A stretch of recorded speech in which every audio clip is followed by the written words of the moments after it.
arrays. Arrays are the linear data structure where each and every data element will be stored in the consecutive memory location.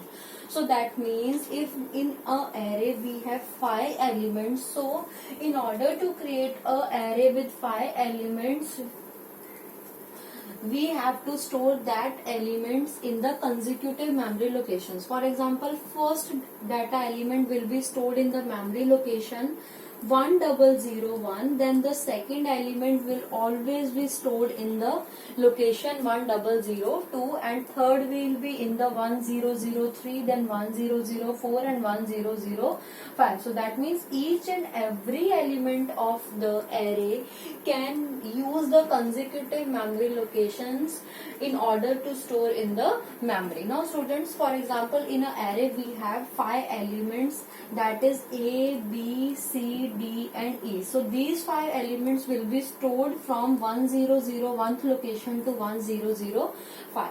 Now how we can declare the array? In order to declare the array, we have to specify the size of array within these square brackets, and before these square brackets we have to specify the name of the array. For example, the name of this array is alphabet.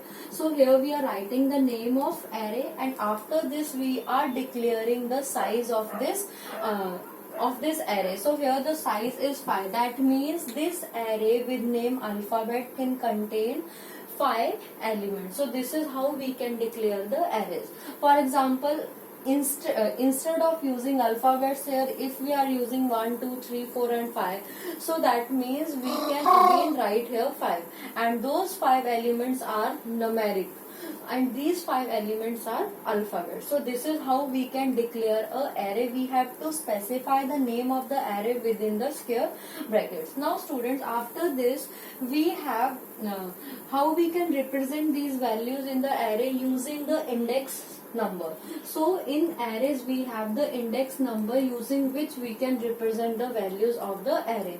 So the first element is always stored at the lower index. So here we have a lower index, and that is also known as a lower bound. While the last element, here the location is known as a upper bound, or we can say a upper index. Now students, the index number of the first element always starts from either 0 or 1. So it is 0, it is 1, it is 2, 3 and 4. So lower index is equal to 0 while the memory location is 1001. You have to note one thing, the lower bound is not the memory location. Memory location is different while the lower bound is different.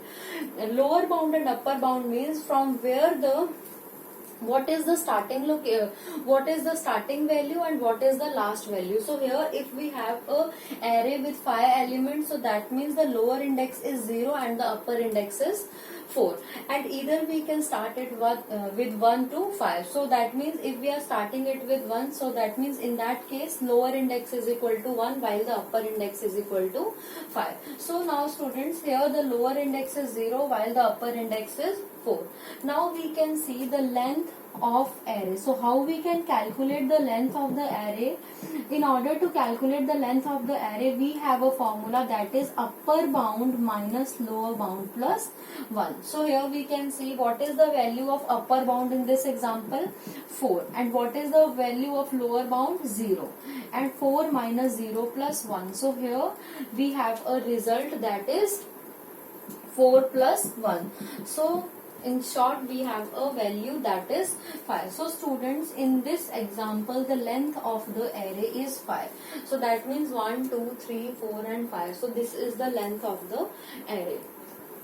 Now after this we can see how we can represent the arrays in the memory. See students, if the array is having 100 values, then we can only store, or a pointer is a variable that can only store the starting address of the array starting address of the array, and if we want to calculate the address of any element within the array, so we have a formula using which we can calculate the address of any of the element that is within the array, because we can only store the address of first element of the array, and for rest of the elements we have to calculate the address, because in our record only we have the address of first element. Now students, how we can find the address? So how arrays are, this is important topics, how arrays are represented in the memory.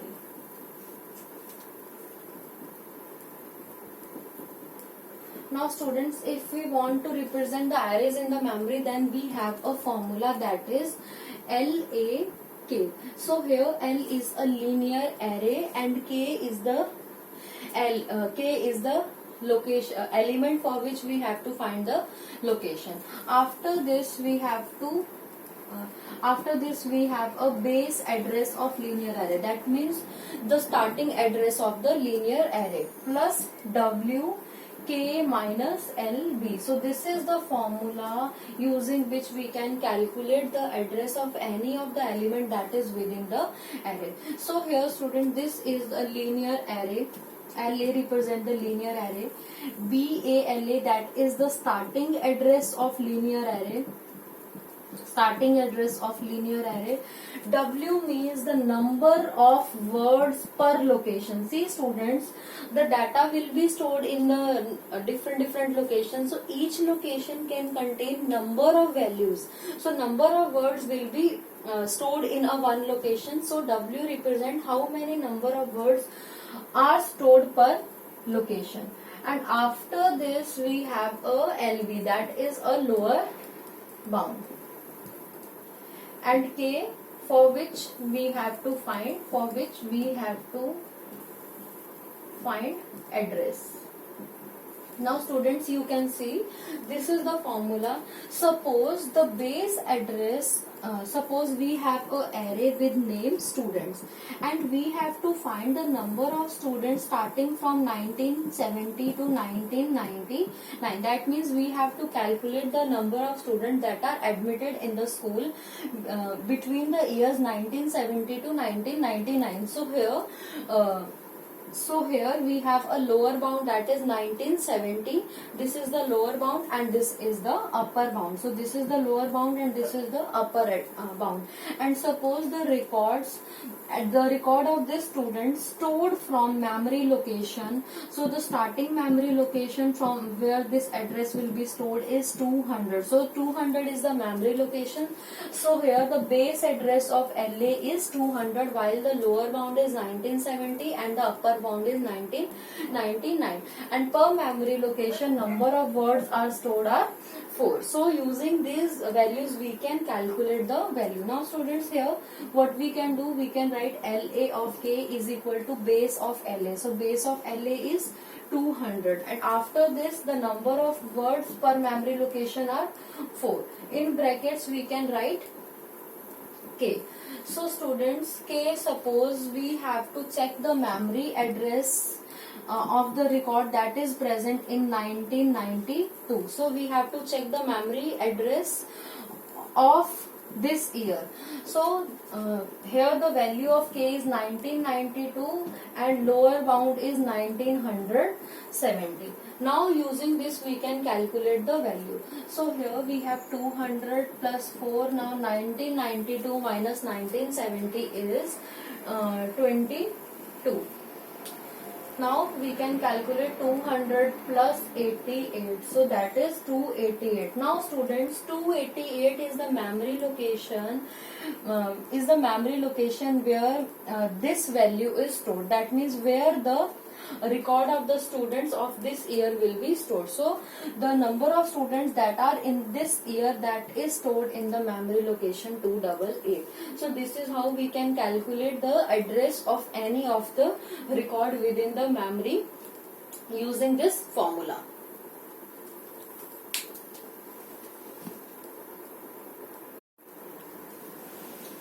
traversing, insertion and deletion. So these are the three operations that we can perform on the array data structure.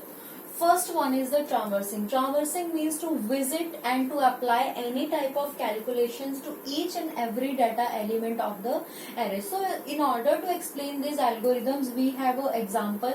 So this is the array with 5 elements, students. So in this array, suppose the lower bound starts from 1. So this is lower bound 1, 2, 3, 4 and 5. And this is known as the upper bound. And this is the linear array. So here we can write it as a linear array 1, linear array second position, third position, fourth position and likewise fifth position. Now students, here in case of traversing, we have to apply the process to each and every location. So start with the first step. Step 1 is start, and after this step number 2, set k is equal to lower bound. So whatever will be the value of lower bound, that we can apply to k. So k is equal to now 1, and after this we can repeat the steps 4 and 5 while k is less than equal to upper bound. So here k is 1, 1 is less than equal to 5, true. So after this condition is true, then we can move to step number 4, apply the process to LA of 1. So initially we can process this linear array 1, and after processing linear array 1, we can move to step number 5. Here we can set the value of k is equal to 2. So now the value of k is 2. Again, after incrementing the value, we can move to the step number 3, where again we can check the condition. Now the value of k is 2. So 2 is less than equal to 5, true. Again we can apply the process to linear array 2, and after applying the process to linear array 2, again we can increment the value of k by 1. So students, these steps we can execute, or these process we can implement 5 times, because in this array we have 5 elements. So that means this loop will be executed 5 times, and after 5 times, once the value of k is equal to 6, that means now this condition is false, and if this condition is false, then we are not allowed to execute these 4 or 5 steps, because in step number 3 it is written that only we have to repeat the 4 and 5th step while the condition is true. But in this case the condition is not true, then directly from the step 3 we can move to the step number 6. So 6th step is exit. So we can exit from the loop. So students, here in the traversing, each and every element will be visited using the while loop. Now after this we have second algorithm is insertion. So insertion means to insert any data element in any location. So for this we have a algorithm. So in this algorithm, initially this is a paragraph which consists of the name of algorithm, which is insert, LA is the linear array, and are the number of elements. So in this case the number of elements are 5. So 5, how we can calculate the length? Lower bound minus upper bound minus lower bound plus 1. So here we can calculate. So n is equal to 5. After this k is the location or the index number where we have to insert the element. Suppose we have to insert the new element at this position. So what is the index number? Index number is 3. So k is equal to 3. After this item, the value that we are going to insert in the array, suppose we have to insert 10. So item is equal to 10. Now students, step number 1 is start. So we are going to start the algorithm. Step number 2, set j is equal to n. So whatever will be the value of n, that we can assign to j. So here n is equal to 5. So now the value of j is equal to 5. After this we can repeat the steps 4 and 5 only when this condition is true, and this condition is while j is greater than equal to k. So j is here 5. So 5 is greater than equal to k is 3. So 5 is greater than equal to 3, true. Then we can go to step number 4. Set LA of j plus 1 is equal to LA of j. So students, LA of j plus 1 means j is here 5. So j plus 1 is 6. And LA 5. So whatever will be the value of 5, that we can move into the LA of 6. So students, here automatically one more memory location will be assigned to this array with LA of 6, and this 3 will be moved here, because in this step it is written that whatever will be the value in LA of 5, that will be assigned to LA of 6. So in LA of 5 we have a value 3 that will be moved into the next location, that is LA of 6. After this we can decrement j is equal to j minus 1. So initially j was 5, now the value of j is 4, and after this again we can come here, we can see the condition while j is greater than equal to 4. Now j is 4, so 4 is greater than equal to k is still 3, so 4 is greater than equal to 3, true. Now set LA of j plus I 1 is equal to LA of j. So now j plus 1 is 4 plus 1, so here 5 and it is written here 4. So now we can apply the value of LA of 4 into LA of 5. So here the value in location 4th is 4, and that we can move in this location. So now LA of 5 contains the value 4. After this again we can decrement the value of j by 1. Now value of j is 3. Again we can check the condition, 3 is greater than equal to 3, true, because 3 is equal to 3. Then we can set LA of j plus 1 is equal to LA of j. So here j plus 1 is 4 and LA of j is 3. So now we can move the value of linear array 3 into the linear array 4. So what will be in the linear array 3? 6. So 6 we can move it at this location. Now students, again we can decrement the value of j. Now j is equal to 2. So now 2 is greater than equal to 3. No, because this condition is false. So if this condition is false, then we are not going to repeat step number 4 and 5 again. So what we can do now, in step number 6 we can come set linear array k is equal to item. So that means the item which we are going to insert into linear array k, and linear array k is linear array 3. So item is 10. So 10 we are going to insert in linear array 3. So here we are inserting 10 into the linear array 3, and after inserting it in here, now we can increment the value of n by 1, because initially n was 5. Now after inserting one element into the array, now the value of n is equal to n plus 1, that is 6. And after incrementing the value of n, now we can exit from the loop. So this is how we can insert the data element into the array. Now students, third algorithm is deletion. So deletion of element from the array. Now suppose we have this array with 6 elements. Now here in this example, lower bound is 1 and upper bound is 1, 2, 3, 4, 5 and 6. Delete is the name of the algorithm, LA is the linear array, N are the number of elements. So here number of elements are 6. After this, K is equal to the index number from where we have to delete the item. Suppose we have to delete 6 from the array. So here the index number is 3, 4, 1, 2, 3, 4, 5 and 6. So index number of 6 is 4. So K is equal to 4. After this item, so which item we are going to delete? We are going to delete 6 from the 4th index number. Now students, step number 1 is start. Step number 2 is LA of K. Whatever will be the value in LA of K, that we have to assign in the item. So LA of K means LA of 4. So what will be in the LA of 4? LA of 4 contains the value 6. So that 6 we have to shift into the item variable. After this, step number 3, repeat for j is equal to k to n minus 1. So k is 4. N minus 1 means 5. So 4 to 5 we are repeating the value. Now j is currently 4. Set LA of j is equal to LA of j plus 1. So LA of j plus 1 is 5 and LA of j is 4. The value that is written in the start part, that we have to assign into the variable, that is on the left of the equal to sign. Now students, the value that is present in the 5, that we have to shift into the 4. So here in the 4, 6 is there, so we have to shift this value LA of 5 into LA of 4. So here we are writing 4 in the linear array 4. After this, we can again move to the step number 3.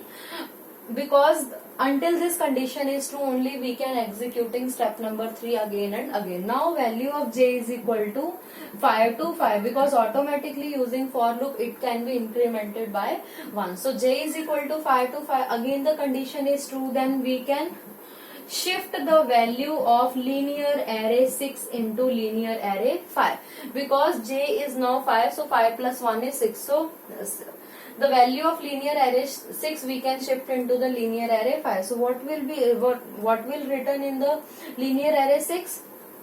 3. So that value we are going to shift in the linear array 5. So students, after this again we can go to the step 3. So here again if we are incrementing the value of j, now j is equal to 6 to 5. So that means now this loop is or this condition is false. So if this condition is false, then no anymore we can execute this step or we can move out from this step and come to the step number 4. And what it is written here, it is written we have to decrement the value of n by 1. So initially value of n is equal to 6. Now the value of n is equal to 5 because the 6 which we are going to delete is already deleted using this algorithm. So students, now the length of this array is 5. So this is how we can delete the data element from the array. In order to delete, now you can see if you are going to delete any data element from the array, then all the data elements that are below the item which we have to shift one by one to the upward location. So that means it is a time consuming process. Suppose if we have 100 data elements and we are going to delete the second element of the array, then all the 98 elements that are below this second element that we have to shift one by one to the upward location. And in case of insertion also, suppose again we have the element array of 100 elements, and if we want to insert any data element into the 70th location, so that means if we are going to insert any data element into the 70th location, then we have to shift all the elements into the downward direction in the next consecutive memory location. So insertion and deletion is a time consuming process in case of the arrays, and this is how we can traverse, delete and insert the data elements in the array.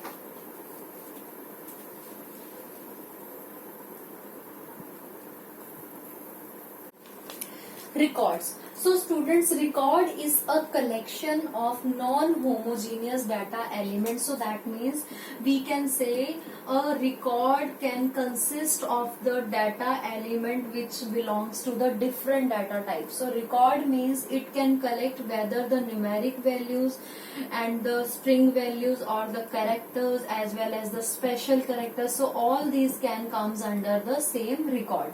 So record is the collection of the non-homogeneous data elements, or we can say record is a collection of fields, and field will be either numeric, it will be either string, it will be either character or numeric. So students, now records, in case of records we can represent the values of the record using the level number rather than the index number.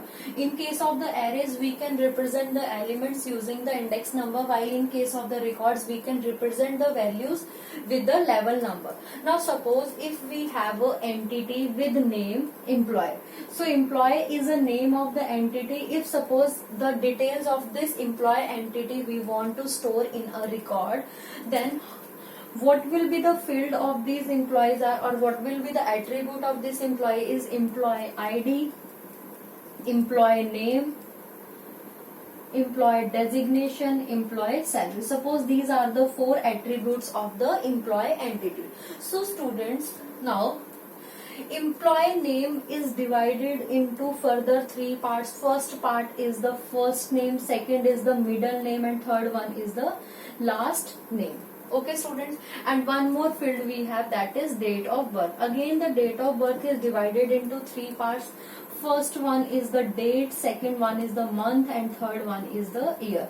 Now how we can store this type of the data into the record? For in order to store this type of the data in record, initially we can start with the level number 1, and in level number 1 we can always write the name of the entity. So here we have level number 1. This is how we are going to represent level number 1. Here we can write the name of the entity. So the name of the entity is employee, and after this, in this second level, we have employee ID, date of birth, employee name, designation and salary. See students, records is a hierarchical structure. So you can see in this example, this is the hierarchical structure, one after the another. So this is level number 1, this is level number 2, and this is level number 3. Now after this, here we are going to write, you have to leave this much space. In level number 2, you have to write employee ID. Further, the employee ID is not divided into subparts.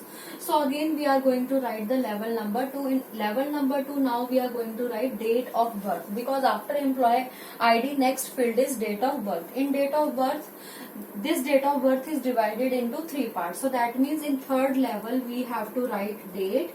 Again in third level we have to write month. Again in the third level we have to write year. So this is the third level.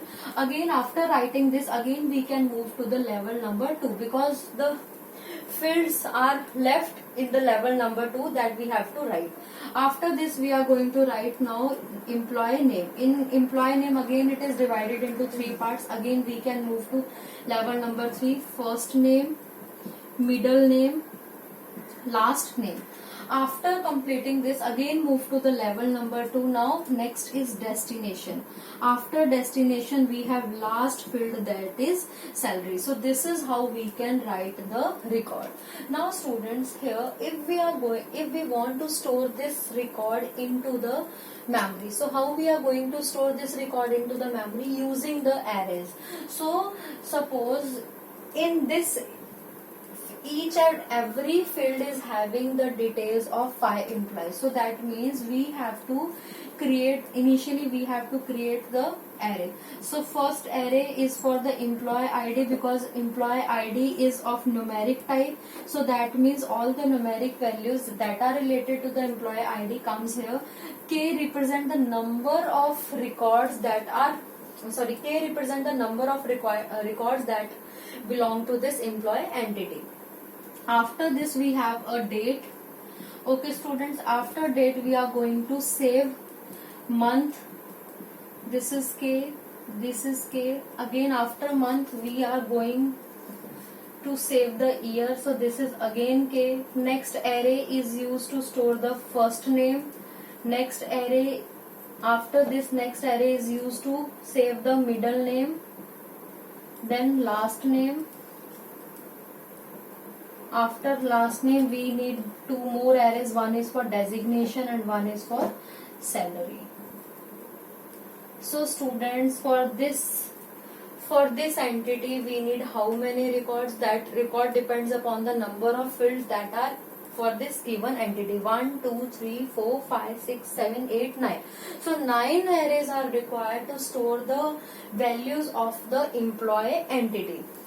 Now students, one entity is having the number of records. So how many number of records are there for the given entity? That are represented by the K value.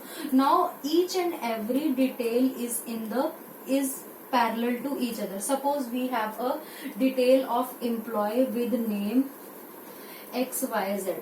So employee ID of XYZ is 12 suppose, and here we have to write in the parallel location in the another array. We have to write the detail of the same employee. We are not doing like, suppose we have second employee with name PQR. So we are writing the employee ID of PQR here, and we are writing the date of birth of PQR here. We have to parallelly store the each and every detail of the employee in all the arrays. So if here the name of the employee is XYZ, that means we have to insert all the values of this particular employee in the parallel locations present in the all arrays. So this is how we can store the data elements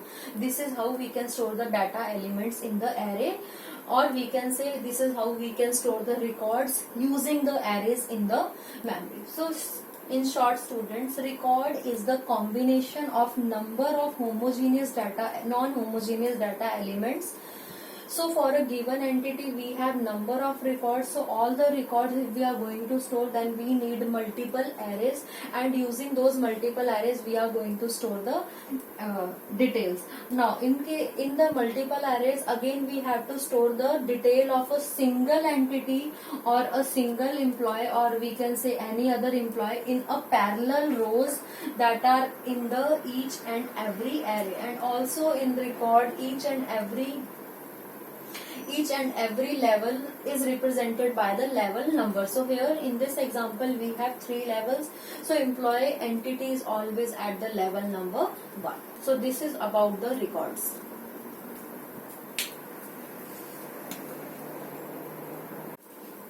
Difference between arrays and records. So students, this topic is again very important according to your board's point of view. First difference is arrays have the location and these are numbered. So students, in arrays, in order to represent the elements of the array, we have the index number. So using index numbers, we can number the arrays. And in case of the records, record is the combination of the fields. And for fields we can assign the names rather than number. For example, we have a field with name, we have a field with roll number, we have a field with status. So these are the fields, and these fields are named, not numbered. But in case of the arrays we can assign the number, and the number starts from 0 or the number starts from 1. Now after this, second difference is to store the data, one array is used. See students, if we want to store same type of data, so that means one array is used. But in case of the records, for a one single entity we have multiple types of field. For example, we have a entity student. So in order to save the record of this student, we have multiple fields. First field is the name of the student, second is the roll number, third one is the standard, and fourth is the mark, suppose. So that means name is here the combination or combination of characters, or we can say a string. Roll number is numeric type, standard is numeric type, while the marks is of floating point number, because the marks will be in the decimals also. So that means here the field, each field is having different types of data. So in order to store these type of data, we require the multiple arrays. One array is used to store the name, one array is used to store the roll number, another array is used to store the standard, and another array is used to store the marks. So in case of the arrays, we can store only one type of the data, but in order to store the records we need the multiple types of arrays and multiple arrays. After this, the structure of array is simple. Why simple? Because we have only one dimensional array or two dimensional array where we can store the data. But records are complex because in records we have multiple levels, and in each multiple level we have different types of arrays, and in those arrays we have to store the different type of data. So here the structure is complex. Next one is natural ordering is possible. That means if the first element at the index number 1, that automatically second will be in the second location only, or the index number of second element is always 1 plus previous. So that means here the natural ordering is possible. But in case of records, no, there is no natural ordering, because here multiple arrays are involved, and multiple arrays is having the different locations. Now after this, arrays can be accessed in the sequential order. Means if the first element is at location 1001, then second element is always in the consecutive memory location. While in case of the records, it is in the hierarchical order. Like first, suppose this is the student, so student is at level 1. So after this, student is having field name. So name is the field which is present at the level 2. After this, in name we have first name, last name, and middle name. So these are at the level 3. So that means there is a hierarchy that is being followed in case of records, but in case of arrays there is no hierarchy. Next one is, it is the collection of homogeneous data element. Means array can contain only same type of elements which is having the same data type. If in one array there are numbers, then only numbers will be stored in that particular arrays. No characters will be allowed if some numbers are there. So that means one array can only store one type of data. But in case of the records, it is the collection of non-homogeneous data elements. For example, in this case, student is the entity which is having name, roll number, standard, and marks. These are the 4 fields. So here name is the string, roll number and standard are the numeric values, while marks is the floating. So that means this is the combination of multiple types of data types. Next one is it is represented by the index number. Students, this array is represented by the index number that starts from either 0 or 1, and this first location is called the lower bound and last location is called the upper bound. But in case of records, these are represented by the level number. The entity name is always at the level number 1, and all the fields that are at the level 2, and all the values that are assigned to those fields are at the level number 3. So this is how we can represent the record. So this is the difference between arrays and the records.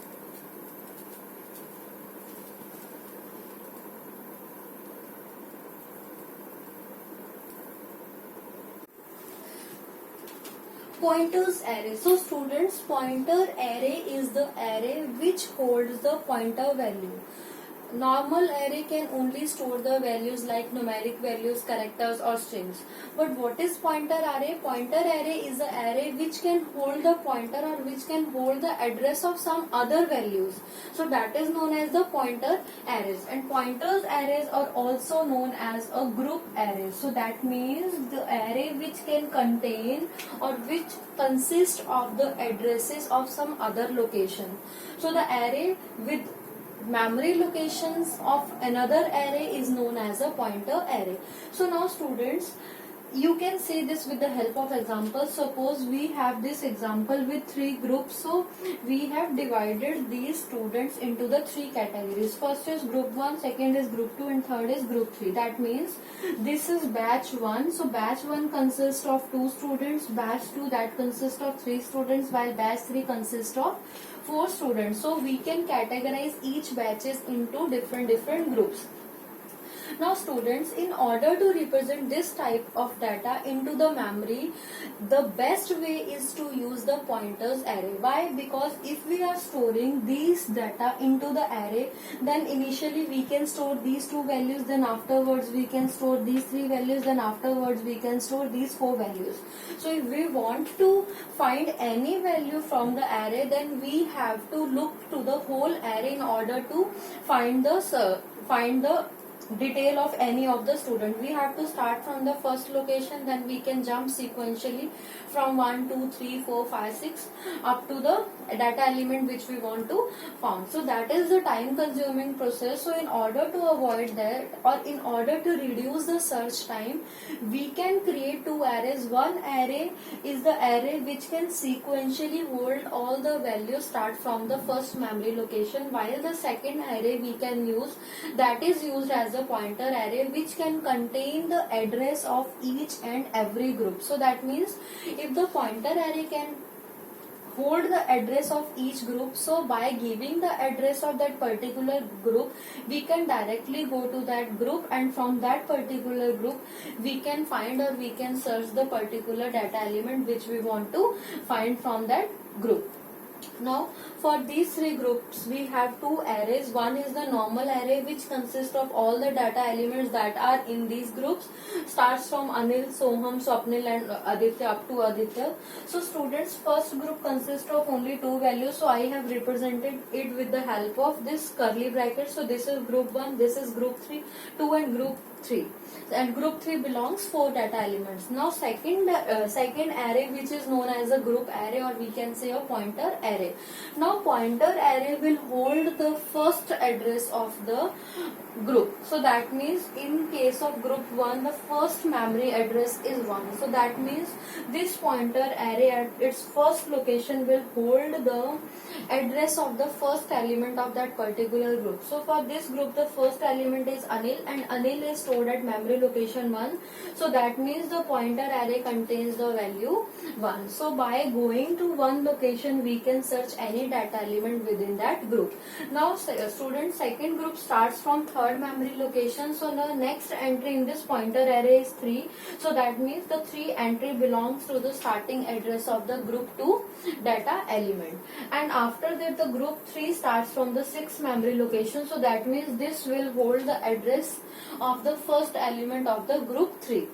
So students, simply by checking the address or by checking the pointer value from the pointer array of the group array, we can jump to that particular group, and from that particular group we can search any data element. So using pointers array or group array, searching is easy and accessing the data elements is easy as compared to randomly search the data elements from the array. So this is all about the pointers array or the group arrays.